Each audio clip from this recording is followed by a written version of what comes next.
Muy buenas tardes a todos. Mi nombre es Juan Pablo Montiel Meurer, soy ingeniero mecánico en automotores.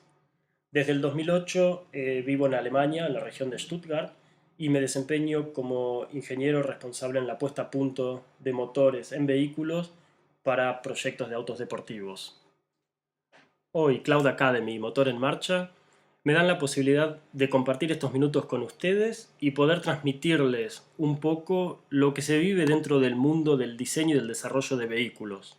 La idea de estos aproximadamente 45 minutos que vamos a compartir es para hablar un poco del proceso del diseño y el perfil que un ingeniero debería tener para trabajar en esta actividad.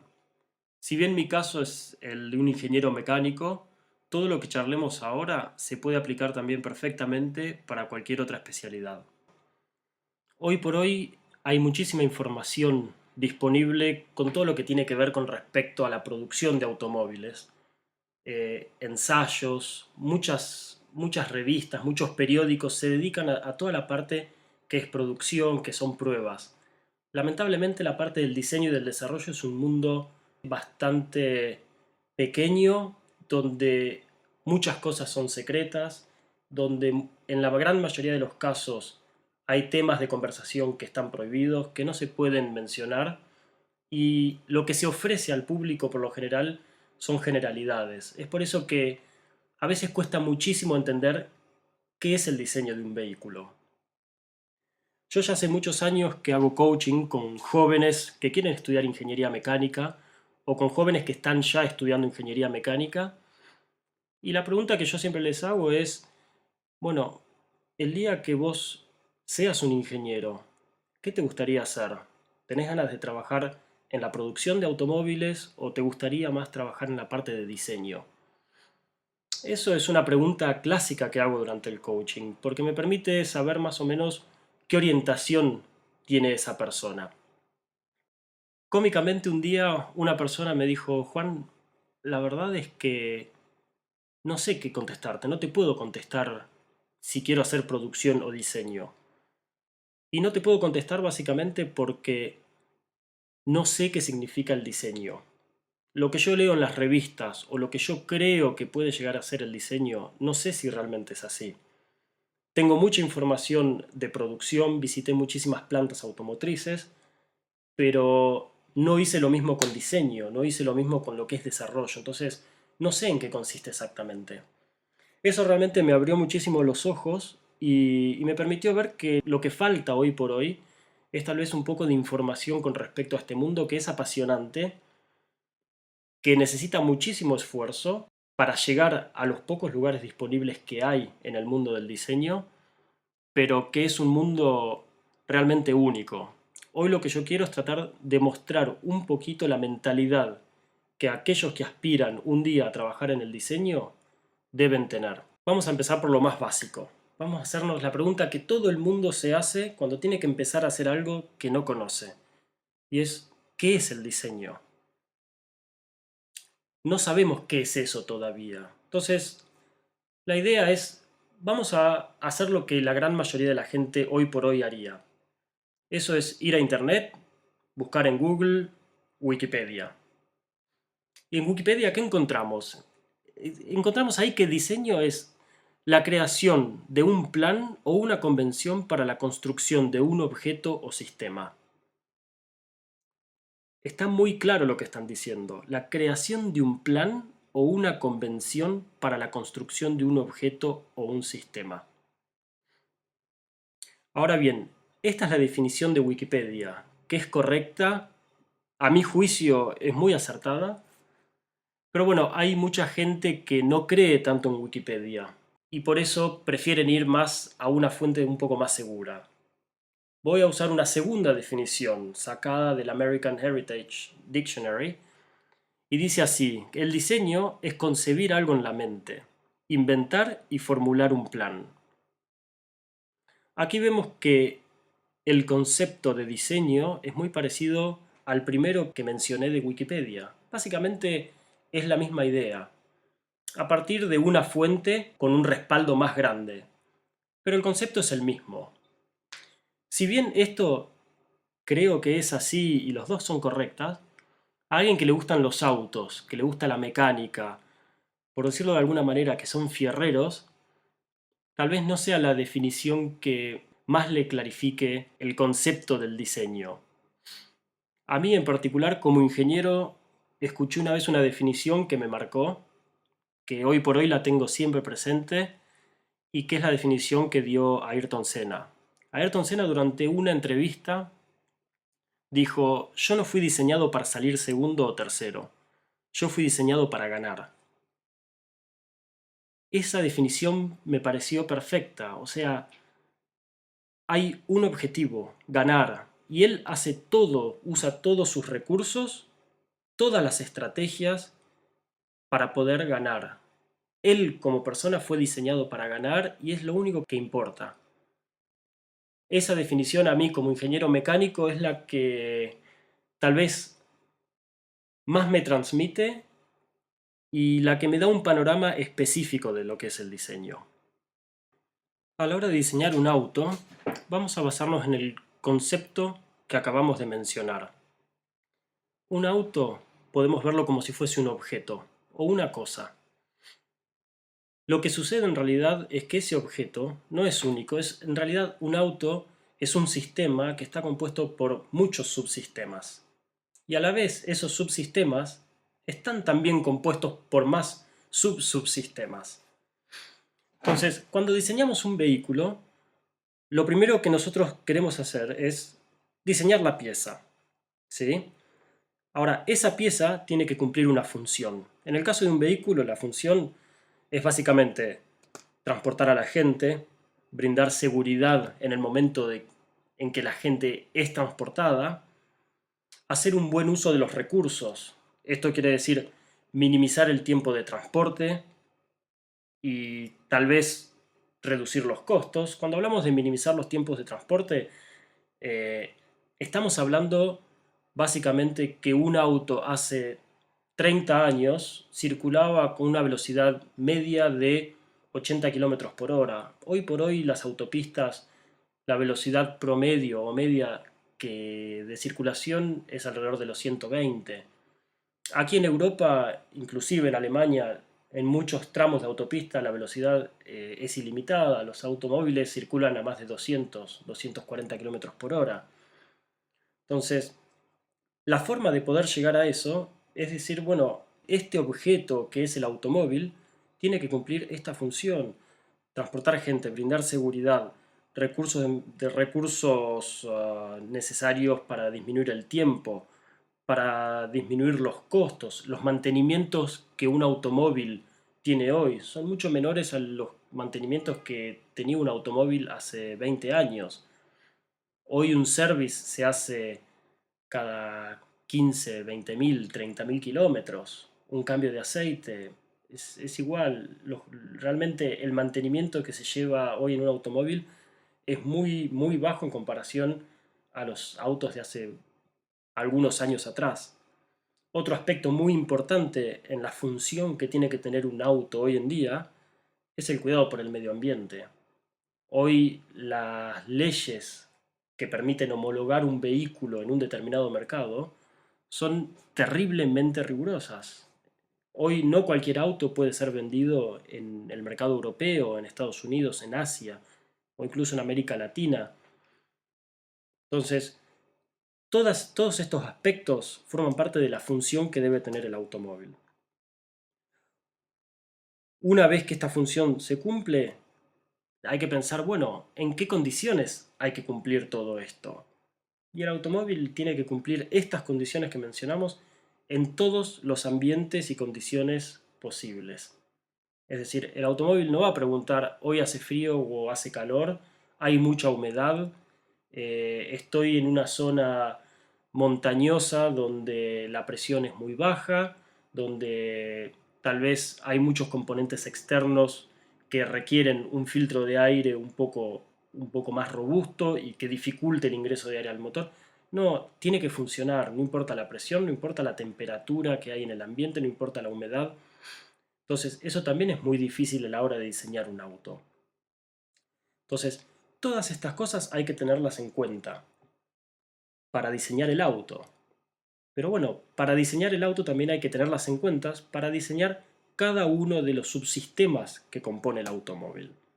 Vamos a hablar. Un subsistema puede ser, por ejemplo, todo lo que es el grupo motopropulsor, ¿sí? El motor, embrague, la caja de cambios, los diferenciales, digo diferenciales en caso de que el vehículo sea con tracción integral.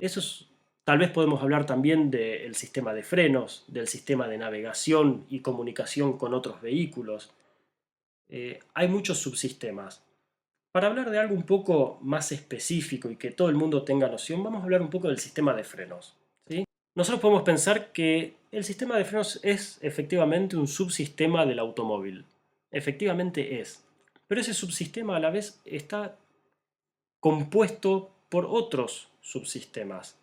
Uno de ellos es la parte física del sistema de frenos. Es decir, podemos pensar en el disco de frenos, en las pastillas de frenos, en las pinzas de freno o los calipers.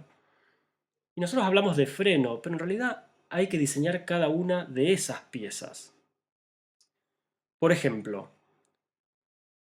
si tenemos un disco de frenos que sabemos que va a estar equipando a un vehículo de gran porte, bueno, estos discos de freno no pueden ser dimensionados de la misma manera que un disco de freno para un vehículo pequeño, porque la cantidad de energía cinética del vehículo, que tiene que ser disipada mayoritariamente en calor a través de la fricción que hay entre el disco de freno y las pastillas, es muy alta. Entonces un disco de freno pequeño va a tener serios problemas de temperatura.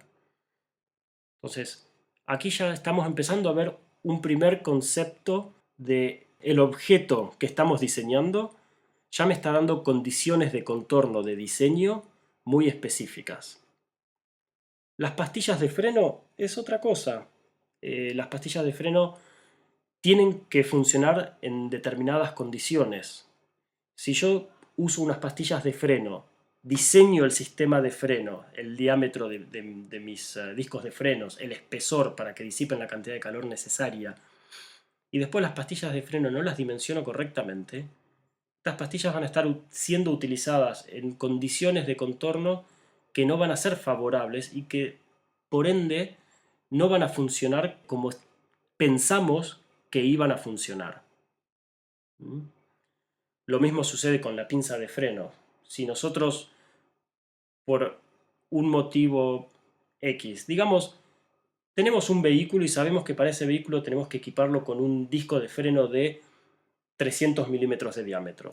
Pero por un problema de que las dimensiones del neumático que queremos ofrecer en ese vehículo no nos permiten instalar un disco de freno tan grande, y hay que decir, bueno, no hay suficiente espacio para poner ese disco de freno, vamos a reducir el disco de freno. Vamos a hacer uno de 290 milímetros. Eso significa que la presión que vamos a necesitar en el sistema para compensar esa disminución de diámetro del disco, bueno, va a ser grande. Significa que el caliper va a tener que trabajar con presiones mayores, va a sufrir mayores deformaciones, y esas deformaciones que el caliper o la pinza de freno va a tener, se van a ver traducidas en una carrera del pedal de freno mayor. Y eso seguramente no esté dentro de los requerimientos que el vehículo nos pide que tenga para poder estar a la altura de los competidores, ¿sí? Siempre cuando se diseña algo hay normas que cumplir, hay requerimientos de la marca que produce el automóvil, hay requerimientos del mercado, y nosotros tenemos que elegir los componentes y diseñarlos de forma tal que todos esos componentes que forman los subsistemas funcionen y cumplan el objetivo que el automóvil eh, tiene impuesto, ¿sí? Es necesario que la función se cumpla, que el automóvil con ese sistema de frenos frene, y que frene de la manera que el mercado y el constructor requiere, no de otra manera. Ya que estamos hablando del diseño y al mismo tiempo que estamos hablando del sistema de frenos, me gustaría compartir con ustedes un video que es muy pero muy didáctico. En este video vamos a poder ver qué es lo que sucede cuando el sistema de freno no se diseña correctamente y qué riesgos lleva el hecho de tener un mal diseño. Está claro que cuando uno diseña un sistema de frenos, la idea es frenar al vehículo. Pero frenar al vehículo no es tan sencillo como parece o como la gente cree que es. Hay que tener en cuenta muchos aspectos durante la dinámica del vehículo para poder frenarlo de forma segura. Por eso, con este video vamos a ir viendo un poco paso a paso qué es lo que sucede y cómo se debe diseñar el sistema de freno para que el vehículo frene bien y frene con plena seguridad. Lo que vamos a hacer es poner un poco de cinta adhesiva de forma tal de bloquear los neumáticos delanteros. Observamos que el vehículo se desplaza con las ruedas delanteras bloqueadas, pero en todo momento sigue una trayectoria recta, ¿sí? No hay forma de que el conductor pueda direccionar el vehículo. Por más que se gire el volante, las ruedas delanteras están bloqueadas, hay una pérdida de adherencia de los neumáticos delanteros y el vehículo sigue su trayectoria en forma recta. Ahora vamos a hacer exactamente lo mismo, pero con las ruedas traseras. Es decir, vamos a dejar que las ruedas delanteras giren libremente y que las ruedas traseras queden bloqueadas. Y lo que vamos a observar es esto.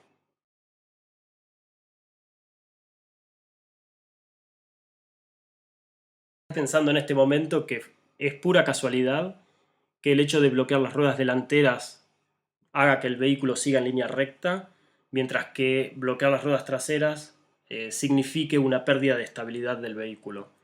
La realidad es que pueden hacer esta prueba en su casa con un auto de escala como es el caso este que hicimos nosotros, y van a ver que pueden repetir esta prueba 1, 2, 5, 10, 500 veces y el resultado va a ser el mismo.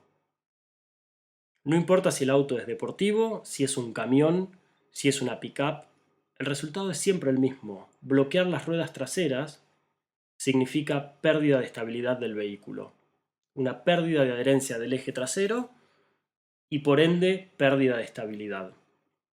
Esto es sumamente importante a la hora de diseñar el sistema de frenos, porque si nosotros diseñamos cada uno de los componentes que está en el sistema de freno, el disco, las pastillas, el caliper, y el resultado hace que tal vez el eje delantero frene menos de lo que debería, significa que vamos a frenar primero con el trasero y el auto va a ser inestable.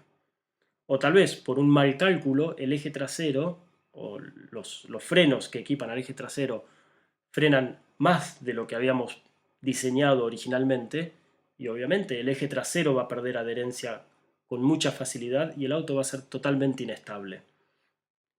Un auto con estas características no puede ser homologado. Entonces, desde el diseño hay que tener en cuenta que cada una de las piezas que se diseñan tiene que ser realmente diseñada a medida. No puede haber una gran dispersión en cuanto a los resultados de momento o par de frenado, ¿sí? Con respecto a la presión que se aplica en el freno. Esto forma parte del diseño y esto es lo que un buen ingeniero tiene que tener en mente a la hora de diseñar el sistema de frenos. Ahora que conceptualmente entendimos la diferencia de lo que significa frenar primero o bloquear primero las ruedas delanteras o las traseras, es decir, que el auto siga en línea recta de forma estable o que pierda absolutamente la estabilidad en caso de frenar primero o bloquear primero las ruedas traseras, vamos a tratar de hacer un paralelismo pero con un nivel de dificultad un poco más alto. Vamos a pensar en un coche de carrera.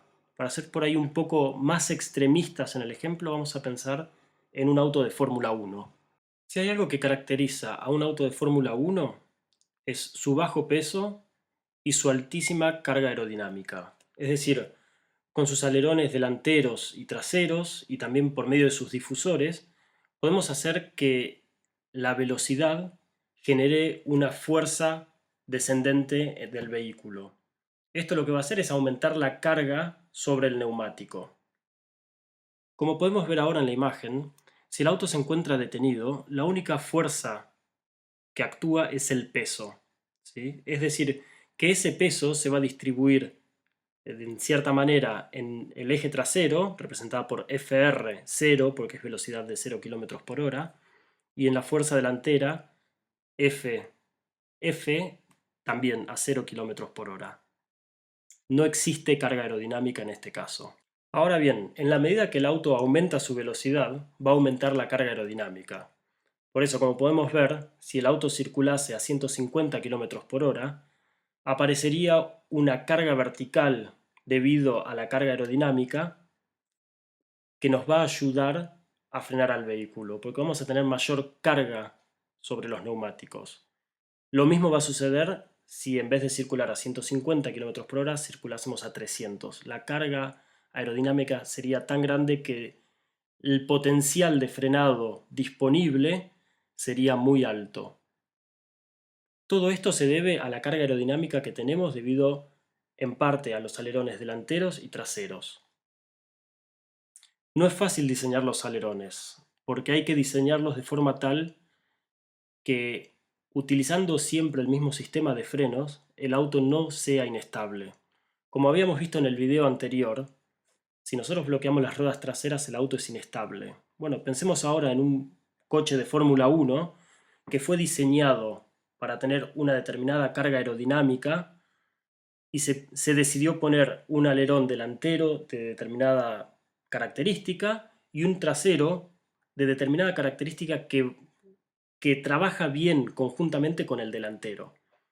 Si nosotros ahora por un cambio en la pista o porque decidimos ir a un circuito que es tal vez un poco más rápido, decidimos cambiar nada más que el perfil aerodinámico trasero, significa que vamos a tener menos carga en el eje trasero y eso va a significar que cuando el piloto frene, tal vez la rueda que frene o que bloquee en primera instancia sean las traseras. Por ende, el sistema de frenos no cambió, pero el hecho de haber cambiado ese alerón, esa carga aerodinámica, va a hacer que el vehículo sea inestable. Esto forma parte del diseño. Y cuando uno es un ingeniero de pista y tiene que decidir por un alerón delantero y trasero, buscar un compromiso para que la carga aerodinámica sea la correcta para el auto y para el circuito, bueno, todo esto lleva muchísimo tiempo de trabajo, cálculos, y la toma de decisión no es fácil. Hasta aquí pudimos ver con dos claros ejemplos qué es lo que sucede cuando el diseño está hecho de una manera incorrecta. Ahora lo que cabe preguntarse es, bueno, ¿cómo se diseña un auto que sea de calle, no un auto de carrera? Y para eso vamos a ir a la siguiente diapositiva. Durante el proceso de diseño vamos a ver que hay dos etapas que son muy visibles. La primera es el diseño y la concepción, es decir, hay que diseñar sobre papeles, hay que tener una noción de qué es lo que se quiere diseñar. La segunda etapa es más de ensayos y calibración, y eso se hace ya cuando se tienen prototipos, cuando ya hay piezas físicas, donde se pueden hacer realmente ensayos físicos sobre piezas, sobre sistemas, otra vez sobre el vehículo completo. Entonces, vamos a ir primero a la primera parte, que es la concepción, ¿sí? Que está básicamente dividida en tres etapas. Por un lado está el análisis del mercado, los requerimientos y la parte de cálculo y simulación. Estas tres etapas son muy importantes porque, en primer lugar, dijimos que cuando se diseña hay que diseñar algo que cumpla una función. Bueno, esa función la va a dar el mercado. El mercado nos va a decir qué vehículo la gente está necesitando o cuál es el vehículo que la gente quiere en ese momento. Entonces, el mercado nos va a dar ya una primera noción del vehículo a diseñar. Lógicamente, hay veces que el vehículo ya existe, que un constructor ya hizo un vehículo que tiene mucho éxito y, bueno, los otros constructores van a decidir también hacer un vehículo de funciones similares que puedan competir con este vehículo que es único en el mercado. Un ejemplo de esto podría ser el Citroën 2CV. En aquel momento no existía un vehículo de esa característica. Sin embargo, los campesinos franceses necesitaban un vehículo que fuese robusto, que fuese confiable, que sirviese para ir a trabajar a los distintos campos. ¿Y cuál era el requerimiento y la funcionalidad que necesitaba ese auto? Y ellos necesitaban un auto que tuviese buena suspensión porque la idea era ir a trabajar todo un día al campo y en ese viaje al campo había que llevar 2 kilos de papa, una canasta con huevos y los huevos no se podían romper durante el trayecto. Es decir, que la única solución era realmente hacer un auto que tuviese un sistema de suspensión que permitiese que ese canasto repleto de huevos llegue sano al campo donde iban a pasar el día a trabajar. Y bueno, hoy por hoy vemos como que ese requerimiento era muy básico, pero en aquel momento fue realmente algo que no tenía antecedentes. Y es una leyenda hoy el Citroën 12B. Entonces, ese es un claro ejemplo de un vehículo que no existía y que el mercado dijo, necesitamos un vehículo de estas características. Puede pasar también, como dije, que un constructor construye un vehículo, lo concibe, el mercado lo acepta, le gusta, y los otros constructores se dan cuenta de eso y sacan un vehículo que pueda ser competidor de este. Un claro ejemplo de esto es lo que sucede hoy tal vez con un BMW X6. Hasta hace poco tiempo no tenía competidor. BMW decidió hacer un vehículo 4x4, pero que fuese al mismo tiempo una especie de gran turismo, y decidió construir el X6. Mercedes-Benz se dio cuenta de que ese tipo de vehículos tenía gran aceptación en el mercado y que ellos no tenían un vehículo similar para competir. Es por eso que después de unos años, basándose en el X6, Mercedes-Benz decide sacar al mercado el nuevo Mercedes-Benz GLE, que no es ni más ni menos que el competidor del BMW X6. Es decir, vemos dos claros ejemplos en donde el mercado pide un vehículo que no existe y otro ejemplo donde el constructor, sabiendo que en el mercado hay un vehículo exitoso por su funcionalidad, decide construir algo similar y hacer competencia. Si ahora hablamos un poco de los requerimientos, este es un tema realmente apasionante y tiene tantas perspectivas que es imposible resumirlo tan rápido. Lo que sí tenemos que saber es que los requerimientos van a hacer que un vehículo sea exitoso o no. Los requerimientos son muy importantes y básicamente hay tres requerimientos que a la hora de diseñar hay que tener en cuenta. En primer lugar son los requerimientos del cliente, ¿sí? El cliente nos va a decir, a través de un análisis de mercado, cuáles son las características que quiere tener en ese auto, de qué manera debe frenar. Entonces, esos son requerimientos del cliente. Pero dijimos que un automóvil en realidad es la suma de muchos sistemas y subsistemas. Y es por eso que el constructor automotriz debe decirle a cada proveedor de sistemas cuáles son los requerimientos que deben cumplir. Porque el constructor, en definitiva, es un ensamblador. Lo que va a hacer es ensamblar en un vehículo muchos sistemas provistos por varias empresas. Así que ellos van a poner también los requerimientos. Pero por otro lado, cada proveedor de sistema va a tener también sus requerimientos internos. Porque esto es siempre un poco una lucha entre partes. El constructor va a querer muchas cosas a un determinado precio. El proveedor va a querer un precio más elevado para esos productos. Y en definitivamente muchas veces va a haber que consensuar una solución intermedia de forma tal que todos los requerimientos de todas las partes puedan ser cumplidos. Esto lógicamente no es fácil, pero es fundamental que tanto los requerimientos del cliente, del constructor automotriz y de los proveedores se cumplan. Una vez que los requerimientos ya están determinados, va a empezar todo el trabajo de concepción de diseño por medio de cálculo y la simulación. Hoy por hoy, sin simulación no se hace nada.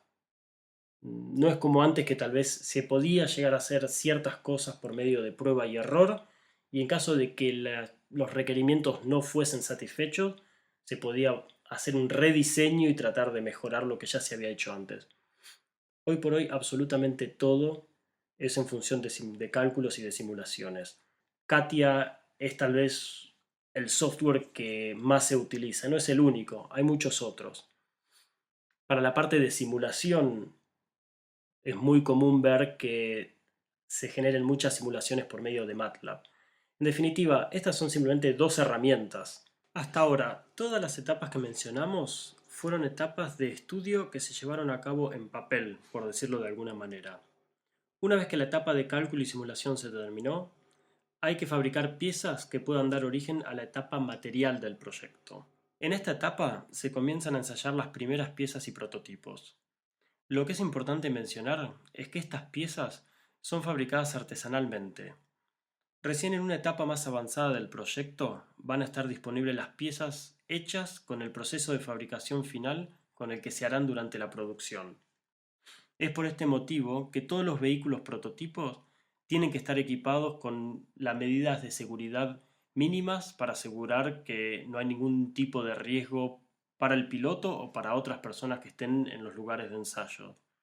Por ejemplo, algo clásico es cortacorrientes para el vehículo en general o también individuales para cada uno de los sistemas. Los ensayos tienen que hacerse bajo todas las condiciones de utilización del vehículo.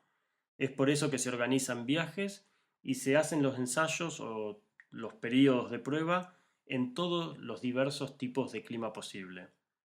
Algunos de los ejemplos es, por ejemplo, en invierno se organiza mucho ir a Suecia. Allí se realizan muchísimas pruebas que requieren bajas temperaturas. Incluso hay lagos que están congelados y ahí mismo se montan circuitos donde se pueden poner a punto muchísimos sistemas. Por ejemplo, el ABS. Todo lo que es ABS, sistema de control de tracción, todo lo que está relacionado con la parte de estabilidad del vehículo y todo lo que es ensayos para asegurarse que el funcionamiento de todo el vehículo en general a baja temperatura es correcto, por lo general se hace en Suecia. Para los ensayos de clima cálido, por lo general se elige España, Italia, o en algunos casos también se puede ir a Estados Unidos o a países árabes. Lo importante de todo esto es que los ensayos realmente representen las condiciones reales más extremas en las que el vehículo puede ser utilizado por el cliente. La última etapa de un proceso de diseño es la homologación. Esto es justamente donde se certifica que el vehículo que se desea vender en el mercado cumple con todos los requerimientos legales. Cada mercado tiene su propia legislación, es decir, que hay reglas que hay que cumplir. Estas reglas en aspectos generales son muy parecidas entre un mercado y otro, pero por supuesto que hay ciertas particularidades que hacen que no sean las mismas, ¿sí? Entonces, en términos generales, un vehículo que se homologa en un mercado, bueno, necesita ciertas variaciones para también poder ser homologado en otros mercados y cumplir así las especificaciones. Los ensayos exigidos para homologar el vehículo tienen que cumplirse sí o sí en su totalidad. No puede haber ni siquiera un punto dentro de todos los ensayos de homologación que no se cumpla. Si esto sucede, entonces el vehículo simplemente no solo que no se puede comercializar en ese mercado, sino que las aduanas no van a permitir ni siquiera el ingreso de un vehículo dentro del territorio. Un ejemplo de los muchos requerimientos que hay que cumplir es, por ejemplo, en el sistema de frenos. Son muchísimos los tests que hay que hacer para certificar, para homologar un vehículo. Un ejemplo claro es en el caso de que el sistema de freno tenga una falla en el circuito, el vehículo tiene que frenar por lo menos a 0,295 G. Esto es para uno de los mercados. En otros mercados el valor es de 0,276. Entonces son valores que si bien son próximos, no son los mismos y muchas veces no se puede cumplir. Entonces es aquí que hay que tener muy en cuenta desde el comienzo, bueno, tal vehículo, qué mercados hay que homologar porque después no se van a poder hacer grandes cambios para un mercado o el otro, ¿sí? Si miramos la parte desde el punto de vista de la puesta a punto motor, entonces ahí observamos que, por ejemplo, en el mercado americano hay que hacer ensayos de ciclos FTP 75. Aquí lo que se mide son las emisiones. Y por ejemplo, uno de las cosas que hay que tener en cuenta es cuántos gramos de dióxido de carbono se producen por kilómetro. Si se excede el límite autorizado por la norma, entonces, bueno, el vehículo no se puede comercializar. Y hay que tener en cuenta que cada sistema tiene que cumplir con la homologación. Si hay un sistema del vehículo que no puede homologarse, entonces el vehículo no se puede homologar. Es importante que este concepto esté claro porque es realmente un paso muy pero muy importante. Aquí no se pueden correr riesgos de que el vehículo no se homologue. Si eso por si acaso llegase a ocurrir, entonces hay que esperar un tiempo de aproximadamente 6 meses, dependiendo de los mercados, para poder repetir el ensayo. Así que imagínense un vehículo que tardó 3 o 4 años en diseñarse y en desarrollarse, después tiene que esperar por lo menos 6 meses para poder repetir los ensayos de homologación.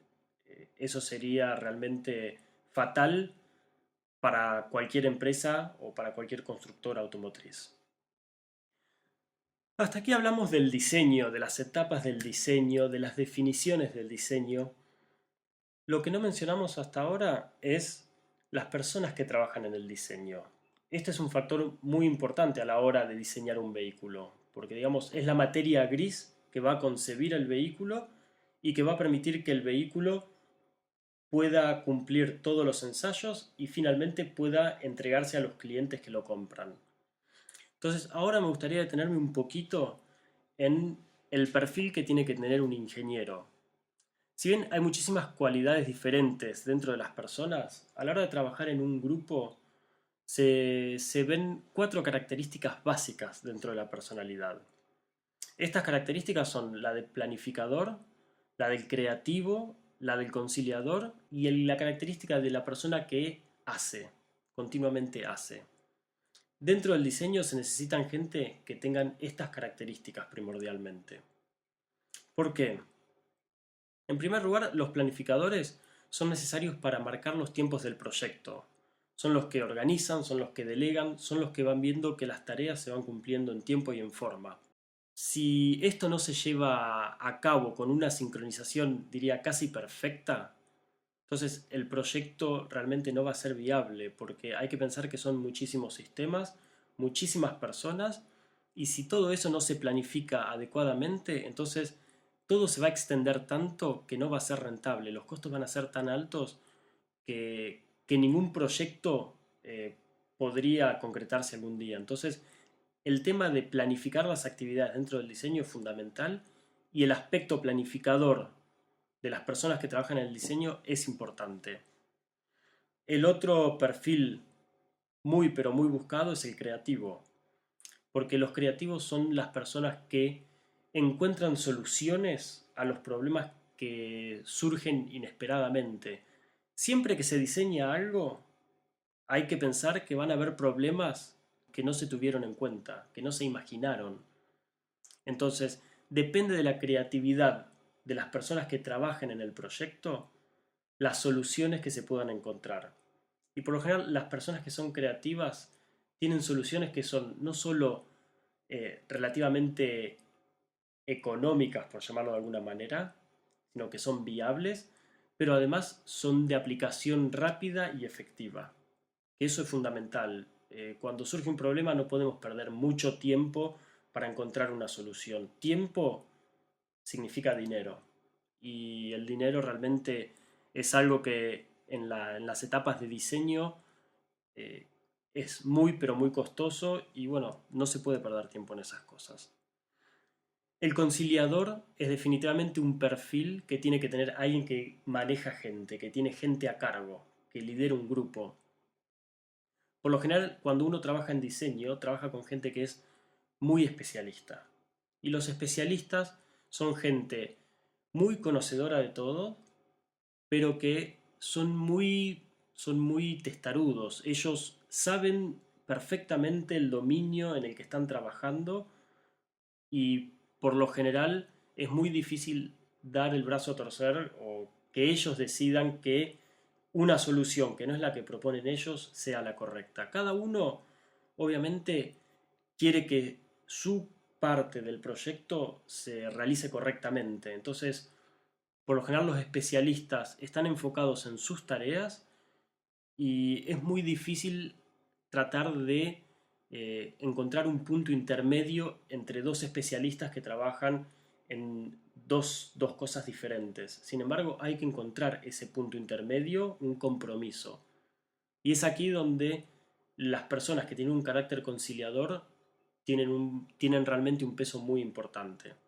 Si dejamos todo en manos de los especialistas, entonces realmente van a hacer todo tan en detalle, pero van a necesitar tanto tiempo y van a necesitar tantos recursos que el proyecto también va a ser inviable. ¿Sí? Es por eso que el lado conciliador de la personalidad de alguien que trabaja en el diseño es muy buscado dentro del equipo. Los equipos es fundamental que trabajen bien y para que trabajen bien, bueno, necesitan una persona que sepa manejar a la gente. Por último, el que hace se denomina la persona que está en actividad continuamente. Por lo general no son personas que tienen una perspectiva y una visión del proyecto muy profunda. Por lo general son gente que están abocados a una tarea específica. Por ejemplo, una persona que tiene este tipo de perfil va a ser alguien que trabaje en un banco de ensayos, ¿sí? Donde hay que repetir ensayos. Los ensayos son siempre los mismos, hay que hacer ciclos muy repetitivos. Bueno, a las personas que tienen este tipo de personalidad van a tener mayor facilidad a hacer este tipo de tareas.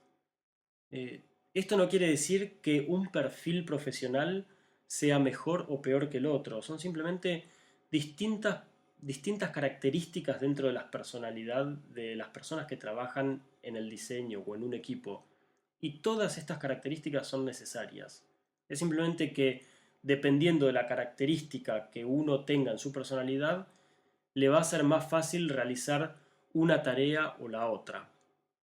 Entonces, aquí vamos a observar, por ejemplo, mi perfil personal comparado al perfil personal de alguien que trabaja en software, ¿sí? Generando códigos, generando un programa y también aquel de una persona que trabaja en la parte de calibración. Como pueden ver, los perfiles son muy variados, pero bueno, todos estos perfiles son necesarios, ninguno es mejor que otro. Para ir terminando esta charla, me gustaría decirles que fue un placer haber compartido todo este tiempo con ustedes y que a partir de este momento está a disposición el video de este webinario y un archivo digital en formato PDF como reseña de todo lo que acabamos de hablar. Aquel que esté interesado en toda esta información puede encontrarla en www.motorenmarcha.com/Team Cloud Academy. Muchas gracias.